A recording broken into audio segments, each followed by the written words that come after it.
Assalomu alaykum, hurmatli kuzatuvchilar. Biz Toshkent, Kazan, Nabrizhniy Chili, Nijnekamskiy, Ufa, Perm yo'nalishlari bo'yicha qonuniy reyslar haftasiga 2 kun seshanba, juma kunlari Toshkent avtovokzalidan Primoy amalga oshirilmoqda. Soat 18:00 da reyslarimiz jo'nab ketadi.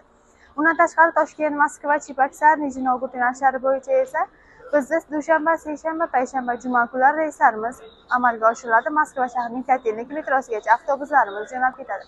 Agar sizga ham ishonchli narxlarda ishonchli biletlarimiz kerak bo'lsa yoki joylaringizni onlayn xarid qilmoqchi bo'lsangiz, ekrandagi ishonchli raqamlarga qo'ng'iroq qilib, savollaringizga batafsilroq ma'lumot olsangiz bo'ladi. Bizning avtobusimizda siz uchun yaratilgan barcha shart-sharoitlar, qulayliklar mavjud bo'lib, 2 ta monitor, 2 ta kuler, zaryadchik moslamalari, qishki yozda ishlaydigan konditsionerlar, Wi-Fi. Undan tashqari siz o'zingiz bilan 50 kilodan 60 kilogacha yuk olsangiz bo'ladi. YouTube, Telegram, Facebook, Instagram kanallarimiz ham ishlab turibdi. Ularga yozsangiz ham joylaringizni onlayn birov qildirsangiz bo'ladi. 51 o'rindiqdan iborat avtobuslarda hech qanday ortiqcha odamlarsiz, siz o'z manzilingizga yetib olasiz. Keyingi efirlarda ko'rishguncha xayr, salomat bo'ling. Shoshiling, biletlarimiz soni cheklangan.